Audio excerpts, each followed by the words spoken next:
Good evening, everybody. Oh boy. Oh boy. The final domino has finally fallen. It's Bregman. Alex Bregman has officially signed with the Boston Red Sox. Now, if you guys are all over Twitter, you guys already seen this, you guys already know. Get my mic fixed here for you guys. There we go. Make sure I'm coming in clear. Even though my voice is still not clear, which is wild to me. Alex Bregman. Dude, you took way too long, and I know it's not your fault. It's probably Boris's fault. It's very interesting. You follow the structure and how the money translated to the final decision.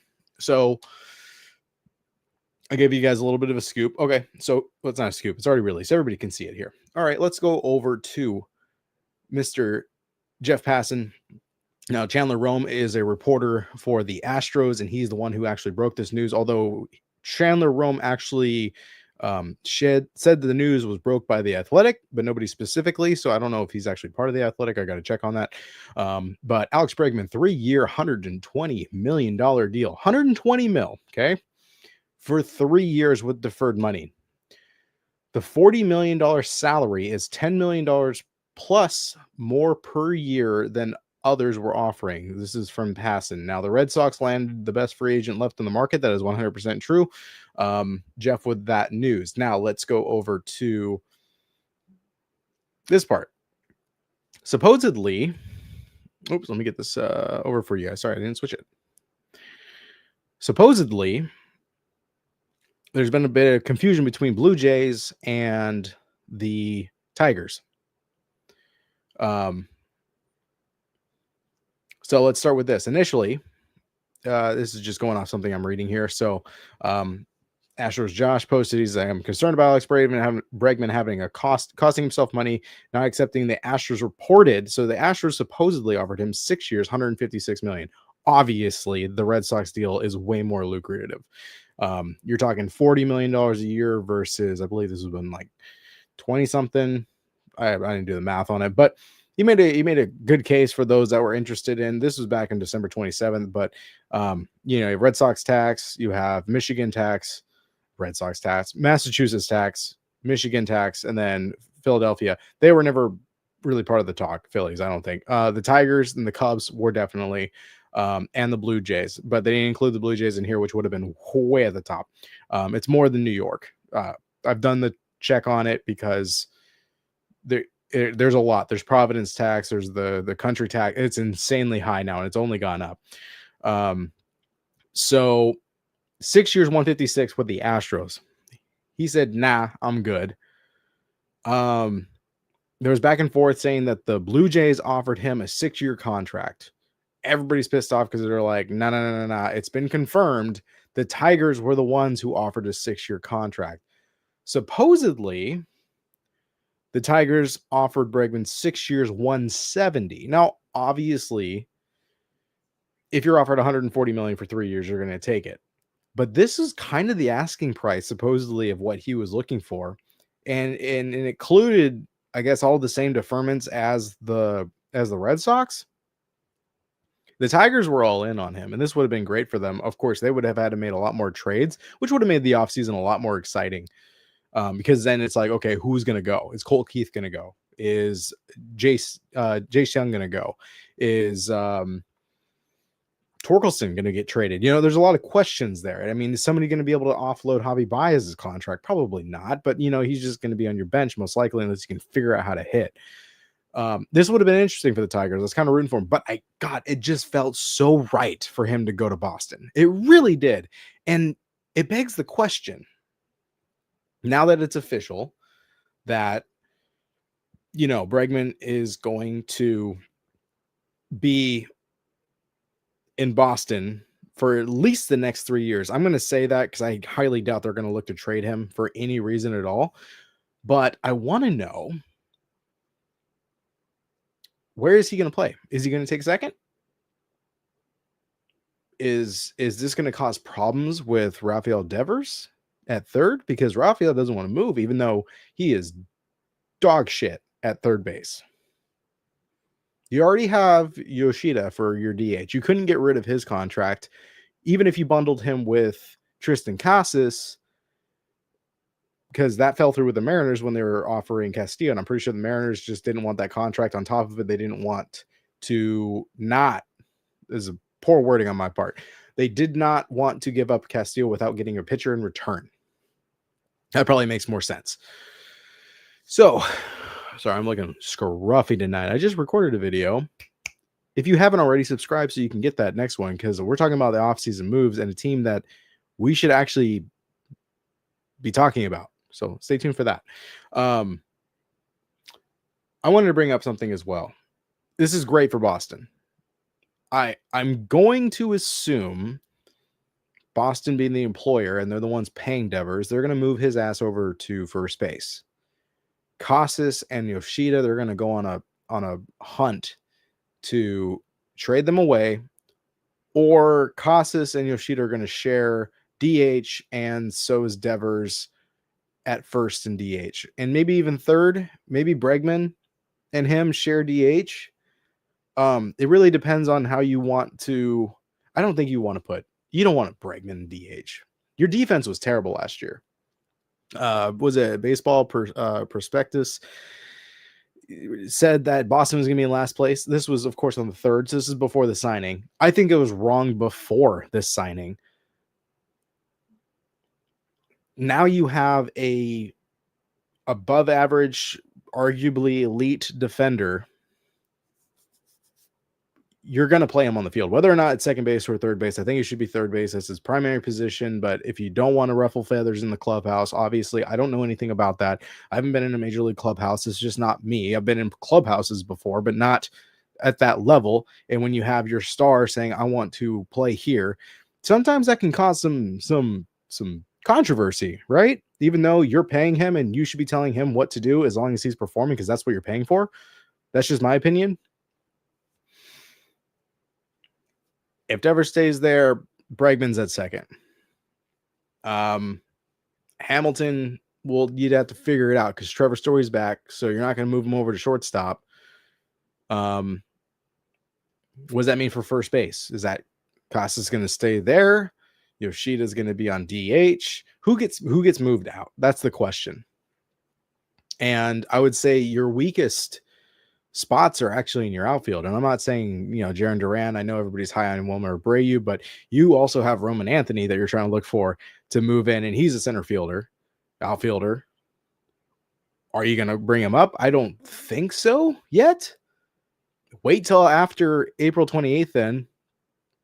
Contract manipulation at this point, because there's no real reason to bring him up. It's not like last year with the Orioles. Like, they had openings where you can bring up Jackson Holliday. It didn't work out. So I guess maybe the Orioles were in the right. I don't know. Ironically, his first game was in Boston, and he was getting lit up by the fans there. So not the best experience for him. So Bregman's going East Coast. He's not going to be in Houston anymore. This is great because that's my team.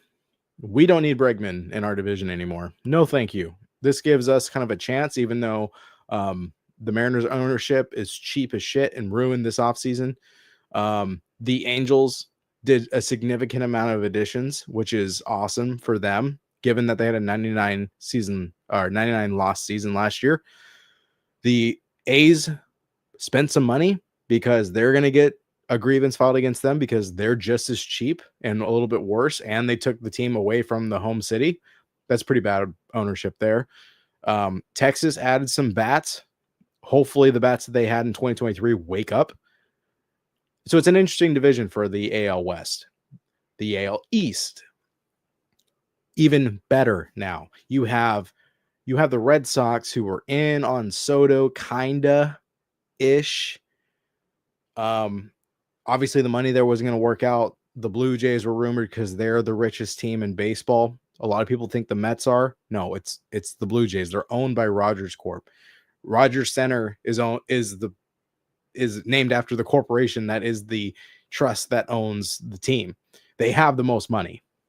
That is why they're contracts are so insanely large for defensive first because that's who they hired to build their team. I don't understand the Blue Jays. Maybe it's a Canadian mindset of baseball, but it doesn't make sense to me.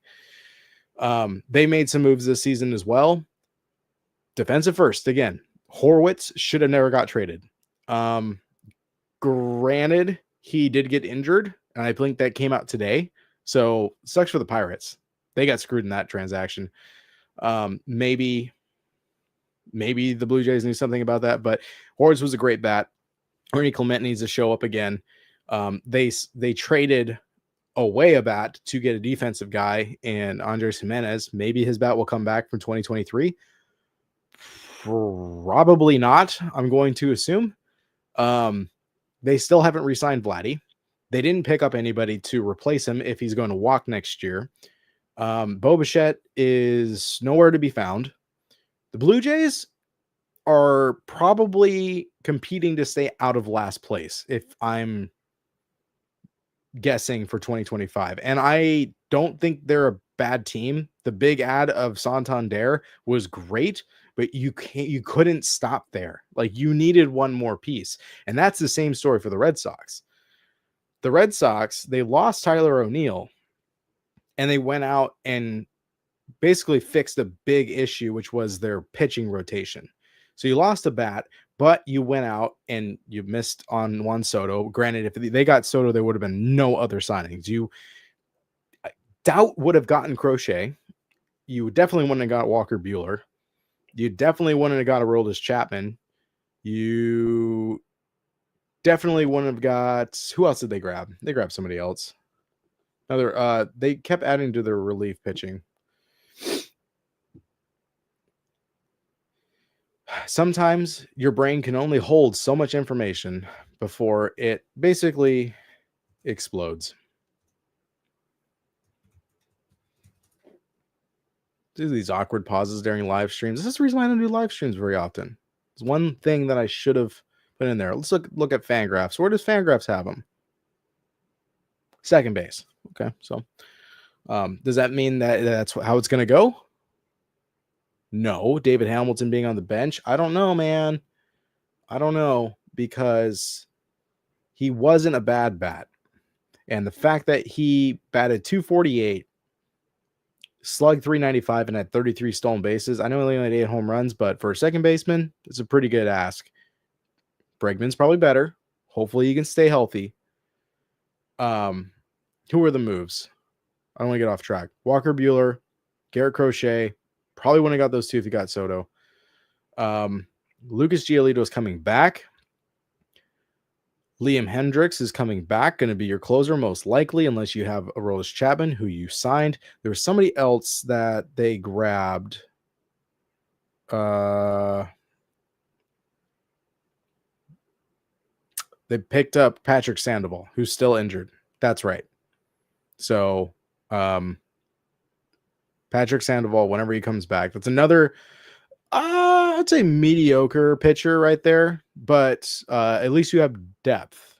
They also got Blake Sable, but he's going to be down in the AAA along with Sebi Zavala as far as catchers go.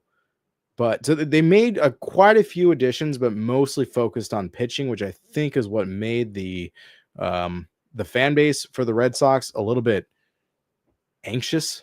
Is that the word? East Coast word is probably like rage, but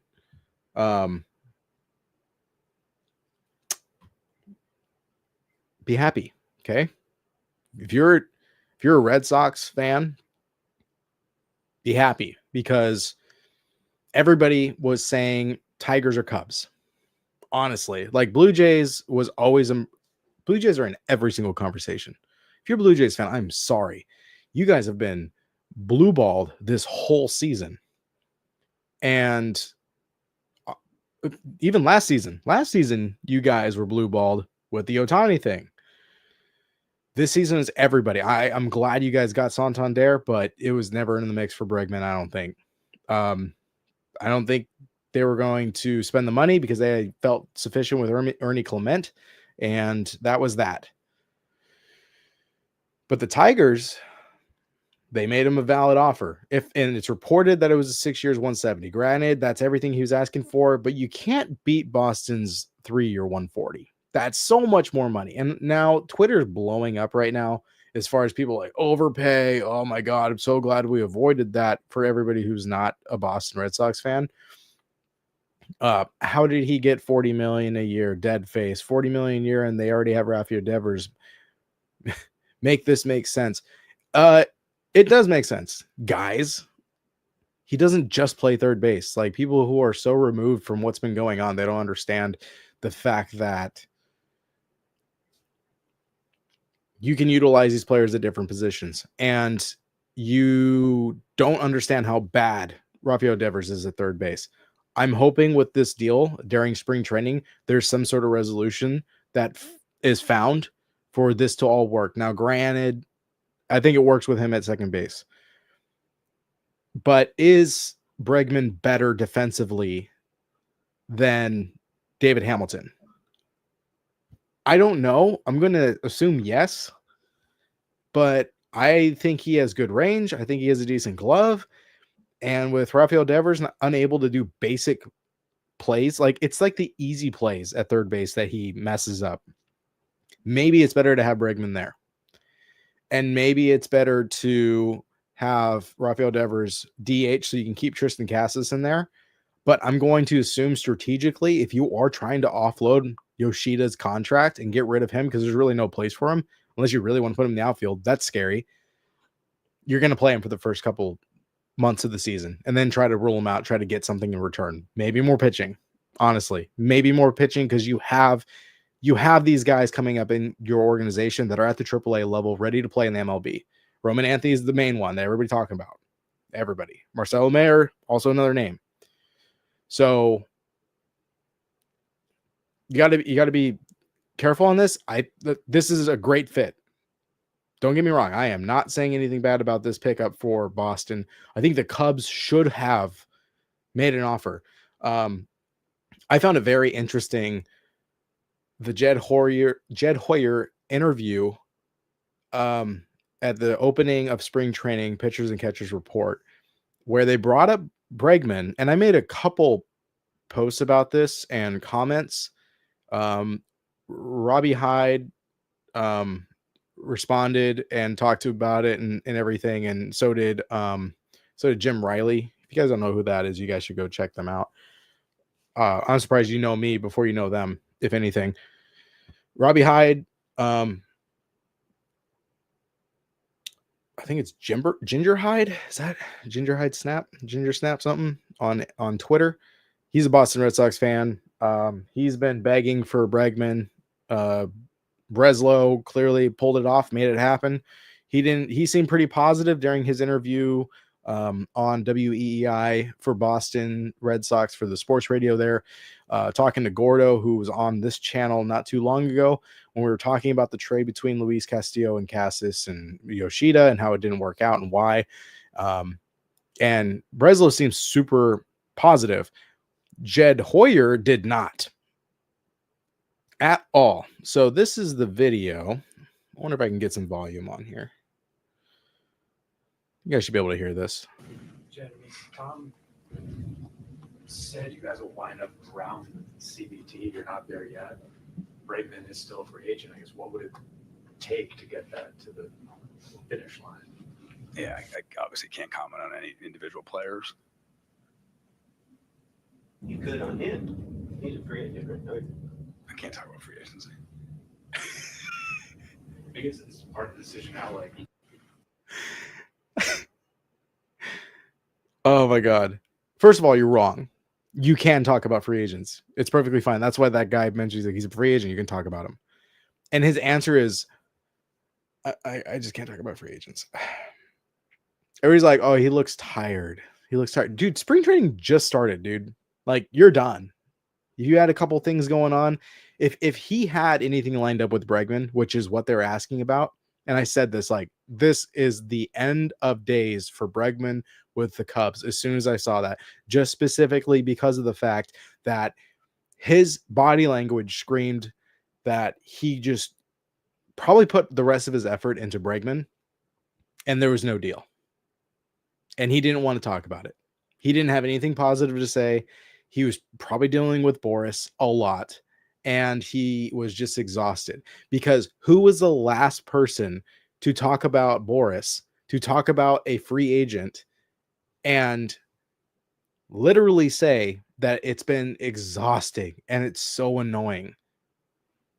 Steve Cohen with the Mets, talking about Pete Alonso, who he just signed, saying, we're trying to be fair, we're trying to make it work.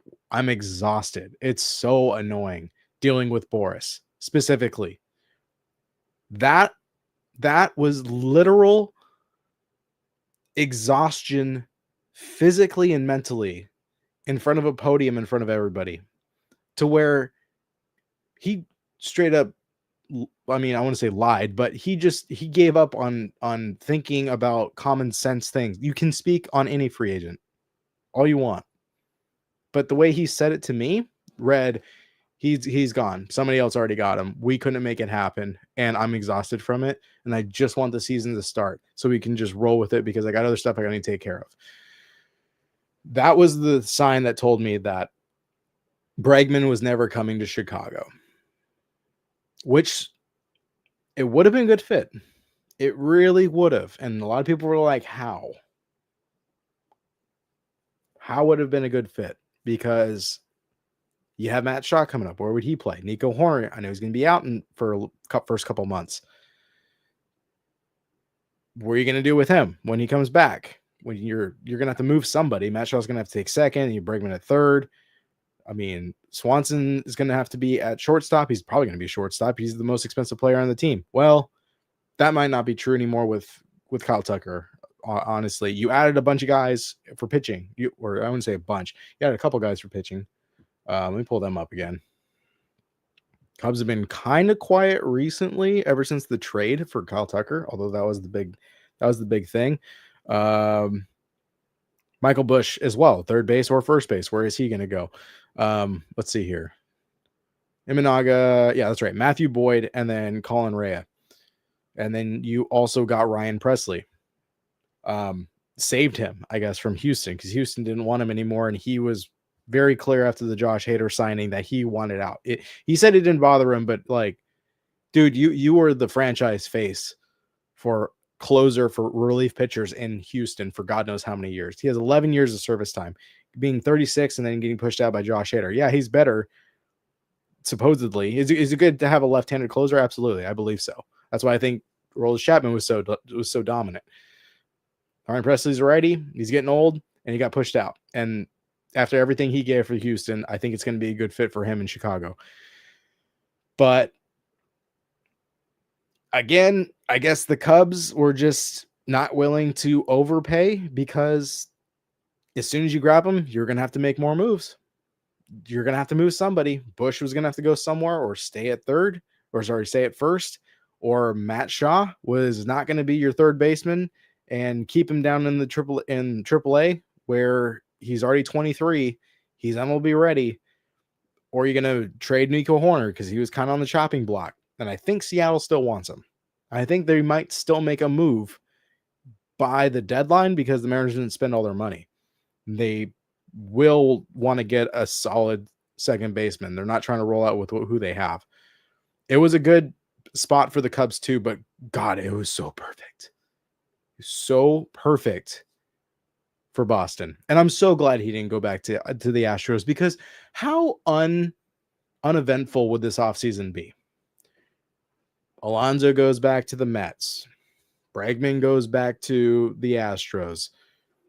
Jorge Polanco goes back to the Mariners. I mean, Shane Bieber goes back to the Guardians. I mean, really, the needle movers was Corbin Burns shocking everybody by going to Arizona.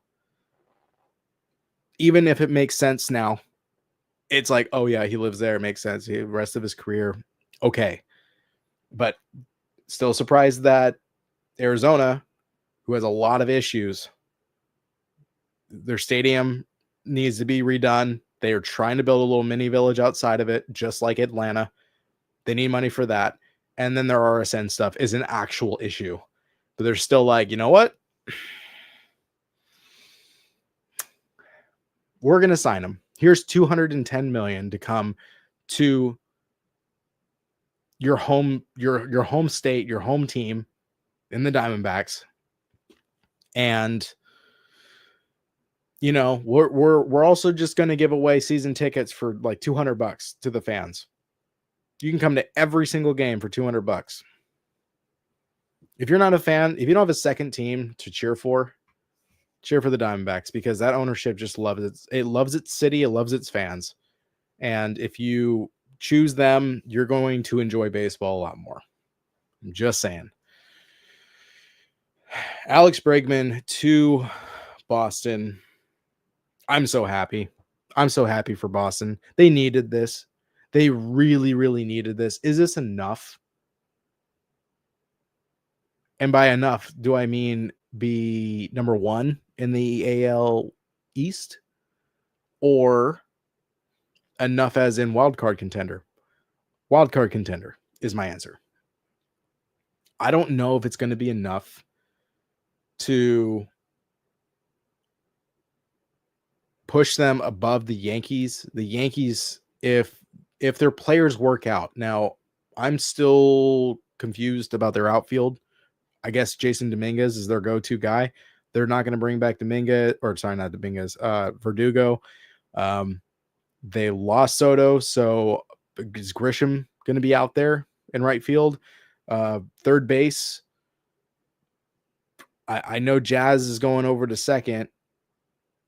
I don't know there. Goldschmidt, when is he going to be like washed? When are we going to call him washed? I don't think he is. He wasn't last year, but dude, he's getting old. So Yankees are they're still a threat. They're still strong. And considering the AL is so weak, they are strong for the AL. If the Yankees win the NL right now, they're a 8th, 9th team, like in the NL rankings right now. If I think about all the NL teams, the Yankees are way down there. But we're talking AL, so yeah, they're still competitive. They might have lost Soto, but they added quite a bit, and they added some good pitching. They're still stuck with Marcus Stroman, but of course that's just a dead contract because I don't know what they're going to do with him. Max Fried is a huge upgrade. I'm just telling you that right now. That's a huge upgrade, especially over Nestor Cortez, who's gone. And they added Devin Williams. So I feel bad for Luke Weaver, but Devin Williams is probably going to be their go-to guy. He's just the nastiest guy in baseball for a closer. Where do they fall? I would say Boston's number 2, unless the Orioles can figure it out, which losing Santander and then getting Tyler O'Neill, I don't think that's an equal balance. I know they're bringing in the wall in Camden Yards, but I don't think that Tyler O'Neill is going to put up 44 home runs. The monster is not going to make it. So I think Boston's at a number 2. And this also kills all talks that we can think of for Arenado. I cannot think of a single reason the Red Sox would still be going after Arenado at this point. With that said, St. Louis, if you guys have not seen it already, I made a video. In fact, my last video was about St. Louis. That organization is a nightmare. And I feel so bad for the fans because they're feeling what a lot of other organizations are feeling. If you're a White Sox fan, if those exist, there's other teams that are like you. They're just a lot more quieter about it. And I made a video about that. I feel bad for them because their organization is just being ran wrong. So go check out that video. But Arenado's done. He's not going to Boston now. There's no reason or way that happens unless Devers needs Tommy John and a new foot, and Casas' oblique falls off his body, and then Yoshida gets picked up by the Marlins outright, and takes his whole contract.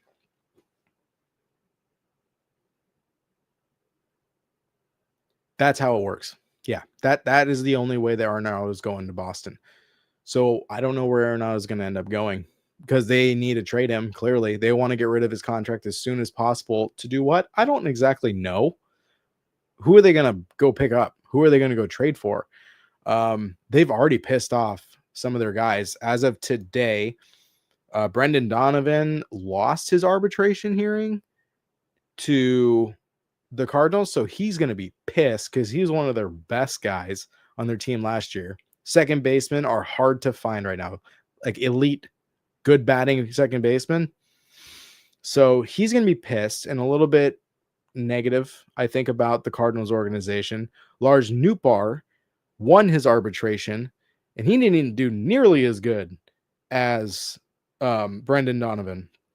So interesting how that went. I don't know who the mediators were, but Brendan Donovan deserved every dime that he was asking for. And I don't think he was asking for much. I think he was asking for like 3.5, maybe 4 mil, which is not a lot.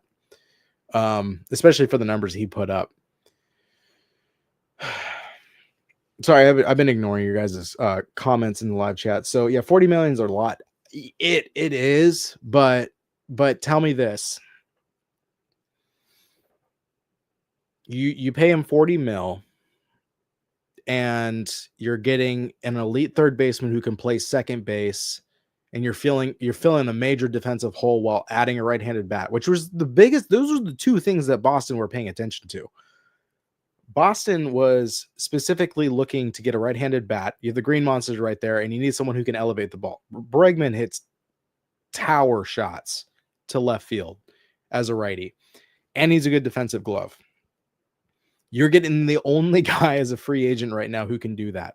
The only other option was trading for Arenado, and St. Louis clearly was asking for too much or just dragging their feet and making this hell. And you already have spring training started. Is 40 mil a lot? Yes, but guess what?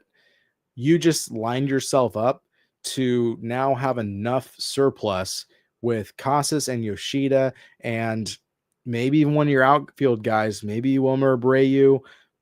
I mean, maybe you can move a couple of these young guys that are very cheap and inexpensive that have a lot of talent, but aren't exactly the best defensively. And you can go out next year because guess who hasn't signed?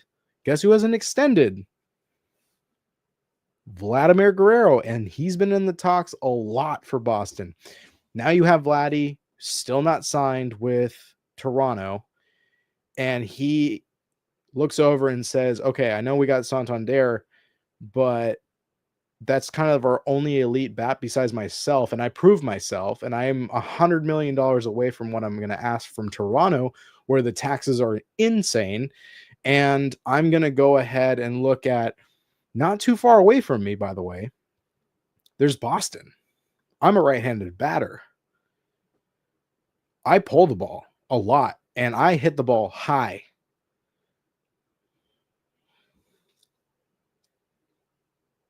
They just signed Bregman. So I have Devers, I have Bregman, and then I can be the starting first baseman for a team that is now competitive in the AL East. On top of that, if Devers kind of comes around, you guys can swap from first to third back and forth because Vladdy's already said, hey, I'm willing to play at third base. I want to try it out. Why not? Maybe he could be a really good glove there. And if he's not, you don't lose anything with Boston. Just this signing says a lot, not just the number figure that you're throwing out there for a third baseman who can also play second base. You're getting a not a utility, but you're getting a multi-positional player that is elite with a great bat. The inflation of these contracts went up because of the Soto and Ohtani thing in the last 2 years. This is not bad considering what you're getting. Bregman has been the top 3 bat for this entire. You had Soto, you had Bregman, you had Alonso, and you had Walker. And then I guess Santander. Even though it was just one season that he had an incredible season, but we'll count that. These are the top 5 bats that you had. You got one of them. Did you pay more? Yes, but you're running out of options, right? And I think it's a good place, and I think it's going to benefit you a lot more. And you had a spot for him.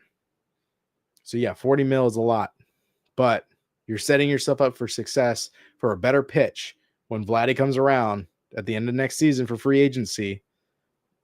Now you don't have to trade. You don't have to trade for Vladdy to only get him for half a season. If you go at the deadline, you don't have to do that. You can wait.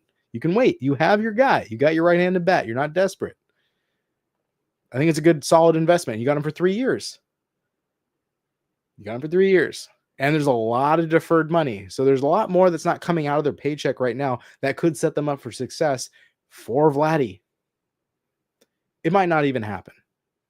But imagine how good this team would be. They would run the AL East. Vladdy, Bregman, Devers, Duran, maybe Casas somewhere in there. Maybe. I'm just saying that's a pretty damn scary team. Maybe for 2026.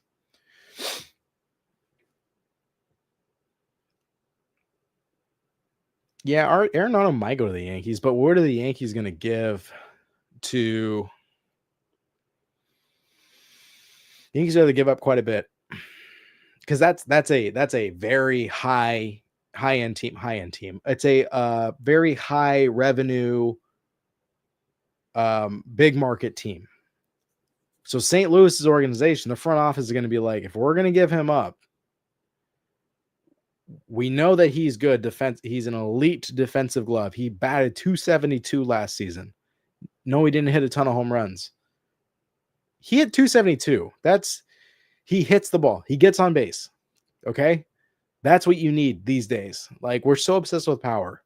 Yeah, it's fun to watch and have power and have a couple of those guys, but you're going to have a corner infielder or you're going to have a middle infielder. Like, if they're hitting in people and getting a lot of RBIs, you're winning games, and that's what matters. That's what everybody cares about. Cardinals know that. Yankees need a third baseman because I can't think of who they're going to put there that I would be like, hell yeah, New York, you got this. Maybe I'm forgetting who it is. Let me see. Who do they have slotted right now? Oswaldo Cabrera. He's projected to have a 692 OPS next year. What did he do last year? 247, 365 slug, 8 home runs, and 4 stolen bases out of 326 plate appearances.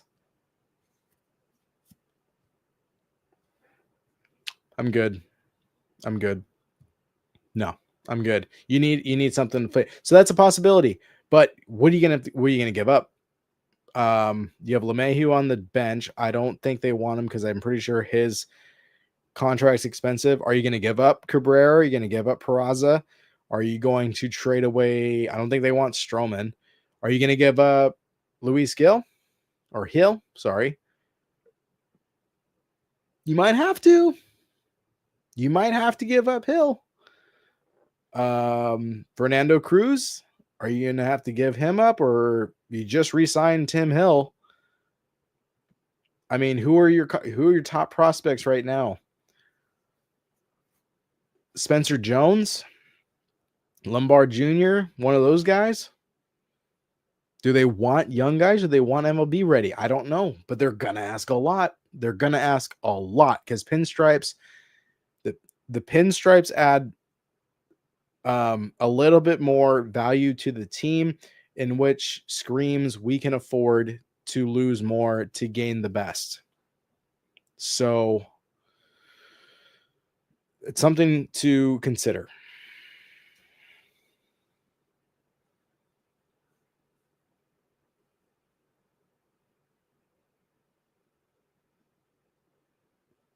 Yeah, Ethan, you got a good point. Sorry, I know you posted about 4 minutes ago.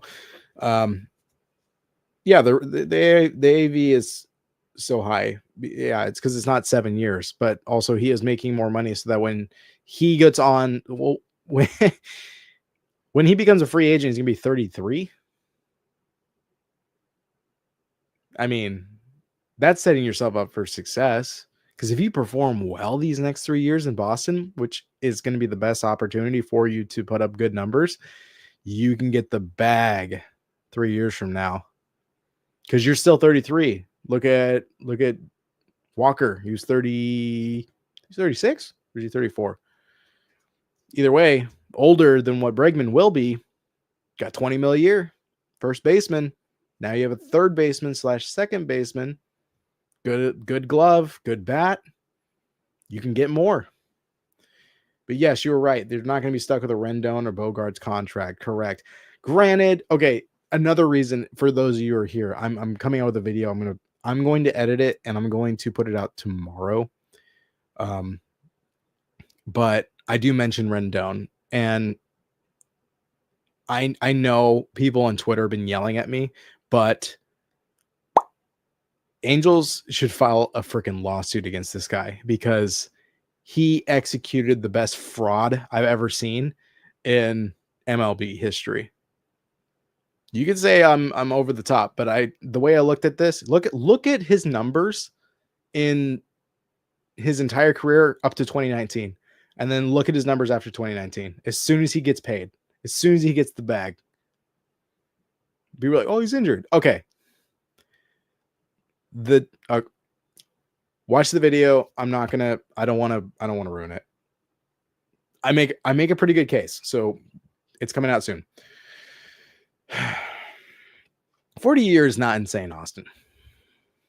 It's not.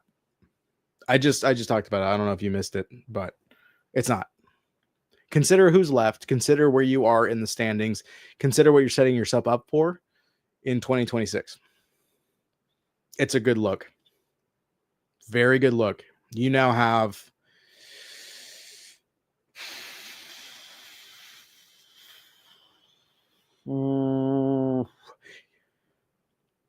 you have 4, maybe 5 elite names on your team that is very appealing to free agents in 2025 offseason. You do. I mentioned Vladdy.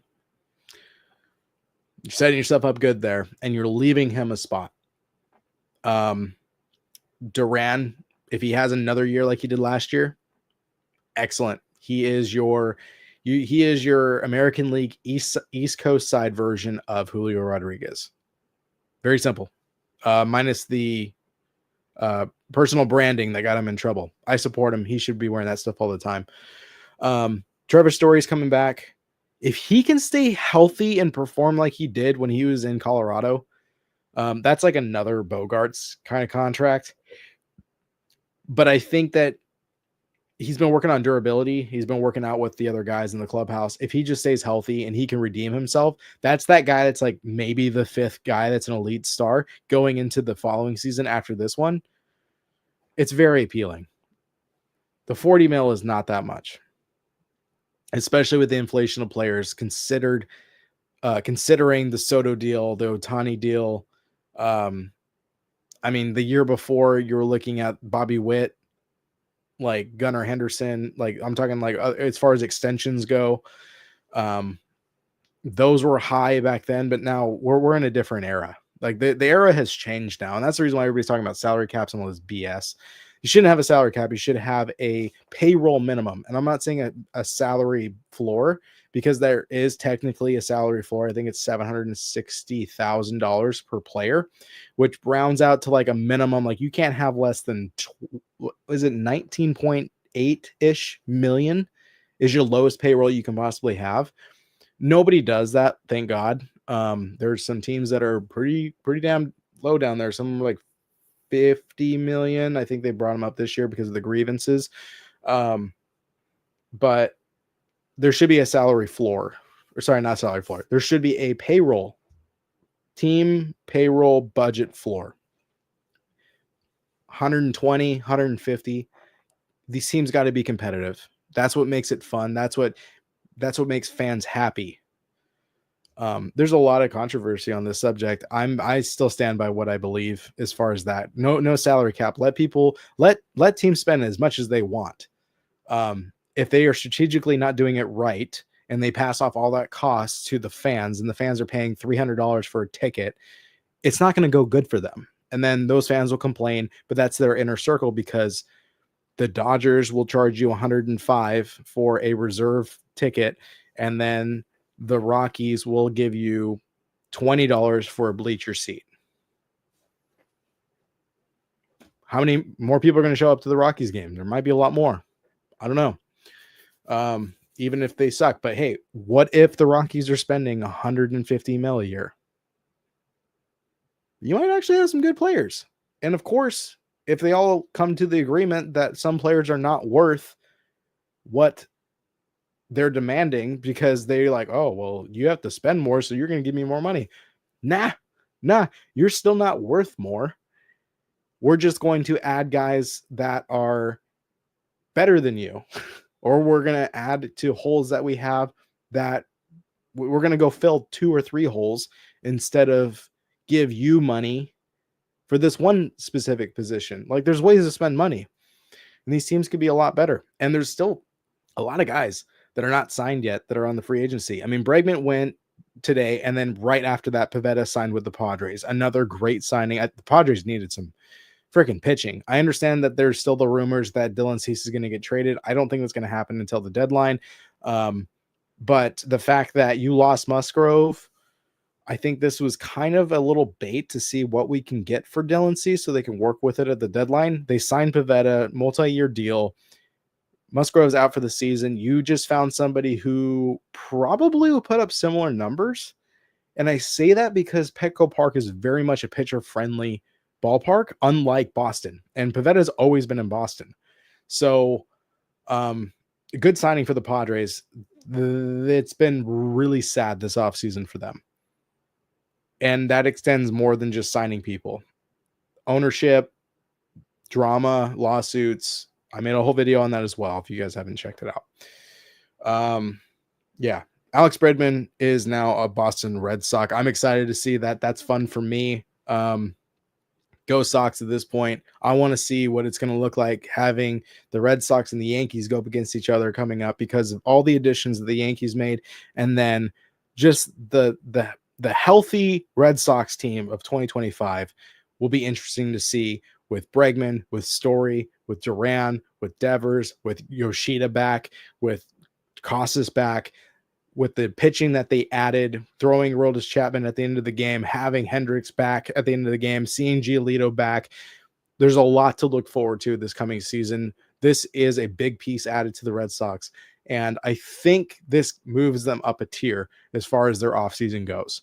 So if you're a Red Sox fan, be very happy, because this needed to happen. I was hoping it was going to happen, and thank God it happened. Boris, you finally did it. You finally caved.